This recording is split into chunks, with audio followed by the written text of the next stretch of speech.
Okay, so tell me what your take is with Shedeur's slide. I think, and my take with Shedeur's slide is that I don't know if Shedeur was ever ranked as high as He was popular. we thought. Yeah. You know what I mean? Because somebody pointed something out to me that I went to go look up myself, and they was like, if you go look at if you look at like a lot of the NFL scouts, and are a lot of people that's in that field, the only people who had him ranked so high was Mel Kiper and like maybe one other guy.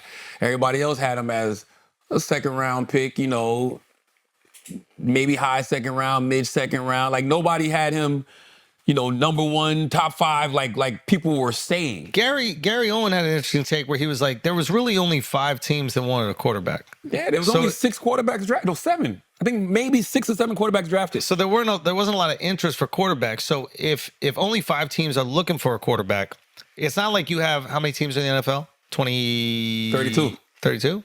So I think it's not 32. It's 32, right? I don't know. But like it's not like you have 32 chances. You have 5 chances around. Right? So I guess you could look at it like that. I will say this. When we were in St. Bart's, we went to some party super late. You had already left. And it was like sunrise party, 5, 6 in the morning. Mm-hmm. And I saw Shedeur at that party. And I was like, you should not be at this party.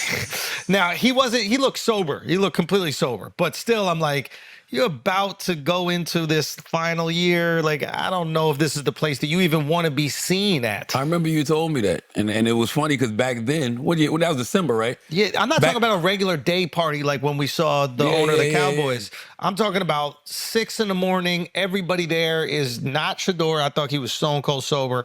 But everybody else is doing fucking drugs Cocaine and shit. Could be there.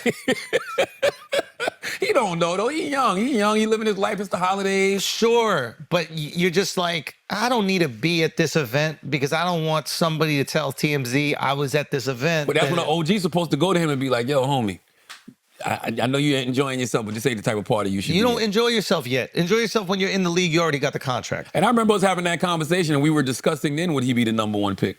Because that's what everybody was saying. But when I think about it, I'm like, well, who was everybody? Where did we get that from? The same thing about you talk about with the Ryan Coogler story. Like, where did we get that from? Yeah, that's where a good point. So sometimes narratives just pop up out of nowhere that aren't true, and then he slides, and then the emotional feeling is this like, I think some people are assuming that it was about like not understanding his confidence or thinking it was arrogance, and then like GMs not wanting to sign. And it probably was though. He said himself that there was things he wish he would have done differently during the pre-draft process. He said that. Like what? What was he saying? I mean, he didn't go into detail, but Shedeur Sanders himself said there's things he wish he would have done different during the pre-draft process. Like he didn't work out at the combine. They said, you know, he wasn't the best in you know, some interviews. So I mean, like all of that matters, right? Right. I mean, why not? So. Why not work out in the combine? They said he didn't. What's the shit called the Senior Bowl? He didn't participate in that. Like, I mean, you got to go do the things. It's not like they had a great season last year. Were they 10-11? Oh no, they was 9-4. The Colorado Buffalo. They went to a bowl game and everything. They was 9-4. Went to a bowl game. Is that right? Yeah. The first year he was there, they didn't have a good season. They were like 4-7. Last year they were 9. No, they were 4-9 maybe the first year. I know last year they won 9 games. They went to a bowl game last year. But listen, I look at somebody like Will Howard, right? You know who Will Howard is, right? No. Will Howard was the quarterback for the national champion Ohio State Buckeyes. Okay. He was the MVP of the Cotton Bowl. He had a pretty good year last year. What was Will? Let me pull up Will's stats. Let me pull up Will Howard's stats real quick. What's Will's stats? Let's see. Will Howard stats. Let's see what Will Howard's stats was. Yeah, 9-4. You said what? They were 9-4. Yeah, the Buffalo was 9-4 last year. The year before they were 4-8. 4-8. There you go. Hold on, let me pull it up. Will Howard. Oh, here you go. Oh, okay. Yeah, Will Howard won the national championship last year. They played 16 games. He had 4,010 passing yards, 35 touchdowns, 10 interceptions, a completion percentage of 73%, rushing touchdowns 226, rushing rushing yards, 226, rushing touchdowns, 7. Led the Buckeyes to a 14-2 record. Secured victories in the college football playoff, including a win over Notre Dame in the national championship game. His performance earned him the offensive MVP title for the championship game. He went in the 6th round. Right. You know what I'm saying? I'm just saying. So you're saying that we're conflating fame with skill? I think that we do that often. You know what Shedeur reminded me of? It reminded me of watching the Oscars. And you know how you watch the Oscars and it's that one movie you saw? It's the one movie you know. So you think that movie should win. And then it loses to a movie you haven't even seen. You haven't even seen, haven't heard nobody talk about, but you say it's a travesty. This people got robbed.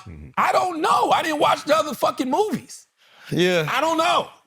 There's another theory floating around that true insiders didn't have him rated that high at all, but that Deion, because he's worked with so many people in the media over different platforms over his career and has a lot of friendships and kind of asked them to create the hype machine. That's what they said he did with Mel Kiper.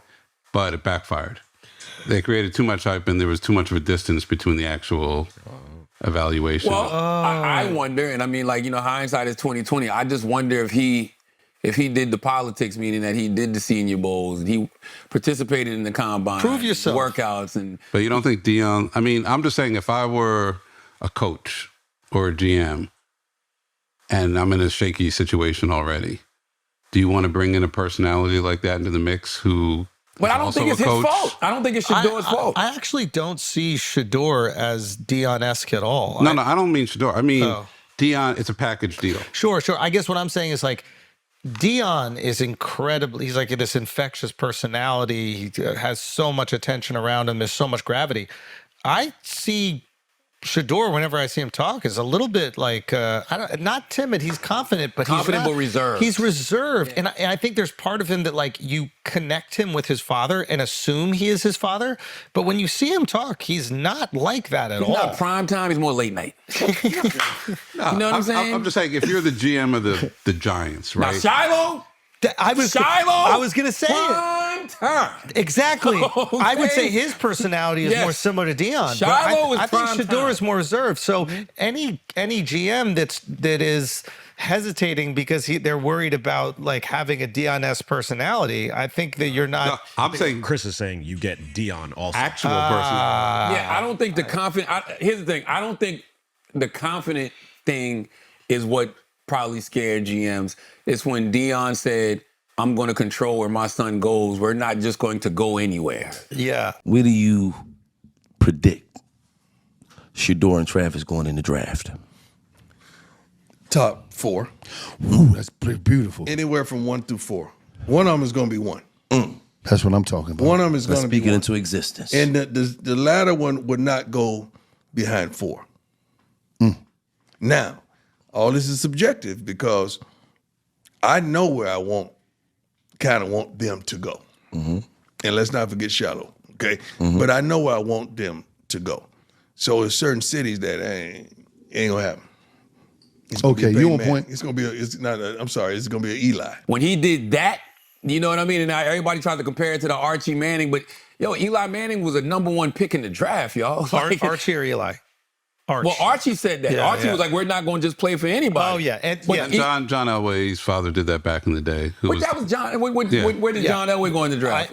I think One. what He you're was #1, right? That's What what you're I'm saying. basically saying is that like the draft expectations of Elway or Eli Manning were very different than the draft expectations without of Shedeur. dispute, overwhelming. without dispute. Right. Yeah. And so when you hear Deion say that, you got to be like, I'm not. I think there's another argument here to be made, and I think Deion was representing his kids. It was actually funny because Shiloh at a certain point in time is like, I think apparently he goes, our dad was our agent, but that hasn't really worked out well, so I got to get an agent. Drew Rosenhaus. But I do think what will happen is when you have an agent, the agent will be interfacing with these teams, and then they'll tell you the real. They'll go, listen, there is not a lot of interest. You should go to the combine and you should prove some of these people wrong. Because right now, Yeah, that's I true. spoke to the 6 teams that are looking for a quarterback, and none of them see you in their first 3 or 4 round picks. So we got to go to the combine and we got to blow these other motherfuckers out. And if you're not getting that direct information for whatever reason, maybe these teams feel uncomfortable telling it to Dion. Who knows? Maybe they don't have those relationships. When you just talk to an agent, you tell the agent straight up. You go, yeah, we don't think he got it. He got to prove it to us. Yeah. So this is a situation where maybe having an agent could have been better. Yeah, I like when Shiloh said to Shedeur, Shiloh said, man, if they doing you like this, man. Yeah, imagine what they I gonna know do. they about to do me dirty. Part of it was I don't understand. Because you gotta understand. See, bro, I don't even know what they gonna do with me, bro, because they doing you like this.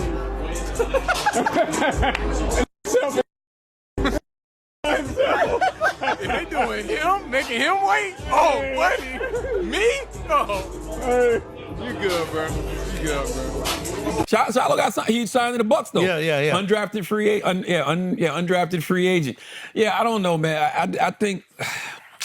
I thought he handled it really well. Yo, that's what I love. Yo, man, Shedeur Sanders has more emotional intelligence than 99% of the Beautifully people handled. even commentating on this Beautifully situation. handled, bro. Shedeur didn't jump to no collusion conspiracy. Nothing. Shedeur didn't jump to racism. All Shedeur kept saying was, this is part of God's plan. Give me opportunity. Whatever and God I'll got show you. planned, this is how it's supposed to go down. And if I'm Thank you, God. If I'm a GM and I see that a guy like that ends up having talent, but knowing his confidence level to handle a situation like this, the whole world is watching, waiting to see when he's going to go. It doesn't go his way, and he still maintains his confidence and is a true gentleman throughout. I'm going, man, I hope that skill matches up because I could build around a character like that. Exactly, and that's why I don't believe nothing they said about Shedeur's character, because I don't judge people, I don't judge their character based on how they're doing when they're winning. I judge their character based on when they're facing adversity, right? So for him to slide all the way down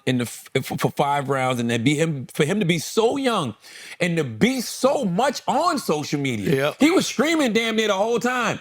Never said nothing fucked up, never said nothing fucked up. Even when he got prank called. Yeah. Even when he got prank called, he didn't jump out the window. The guy was like, he called him back to apologize. What was the dude's name that prank called him? I can't remember. He called Some coach's kid or assistant coach. the coach got fined today too, $250,000 because of his fucking stupid ass son. I'm taking off my fucking belt and beating your ass now. What the fuck is wrong with you, Fred? Like he got fined $250,000 for that shit. So whatever the guy's name is, he called and he apologized to Shedeur, and Shedeur accepted the apology. It was all good. He showed me what type of character he has this weekend. Huge. By being by things not going his way, and he's like, yo, whatever God got planned is what's up. People don't do that enough. No. Everybody want to thank God and give glory to God when things are good. No, whenever you are in a situation that you don't want to be in, whenever things are not going your way, that's when you're supposed to say, you know what, God, thank you. I look forward to seeing what you are teaching me in this moment. It's the power of faith. That's man. what I saw Shedeur doing this weekend. I was like, that young man has a lot of emotional intelligence. I said that to somebody a couple of days ago, and they was like, well, if he had so much emotional intelligence, why did he act like that in interviews? I don't know how he acted in interviews. I wasn't fucking there. Yeah, I didn't see him in any of the interviews. Also, how many teams did he even interview for? I heard have it was no limited. idea. I just heard the Giants. And I'd blow that one too. I would fucking blow that one if I was Shedeur too. Why the fuck would I want to play for the New York goddamn Giants? Okay, why would I want to come to New York, pay all the motherfucking taxes? I'm in Texas where I don't got no state tax. Now I gotta come here and have them motherfucking diddy me? Bad boy. God damn. Don't put that on the Giants, bro. I know. What? Did he? What? What did he got to do with the Giants? I don't know. I was just trying to make an up the ass joke, but I mean, I don't know if Diddy. I don't even want to put that on Diddy. I don't know if Diddy goes up the ass. What? I don't know. Taylor, what else we got? I don't know. Taylor, what else we got? I We don't doing know. an ad? Don't know. Do this ad. I gotta Don't know. pee. I gotta don't pee. know.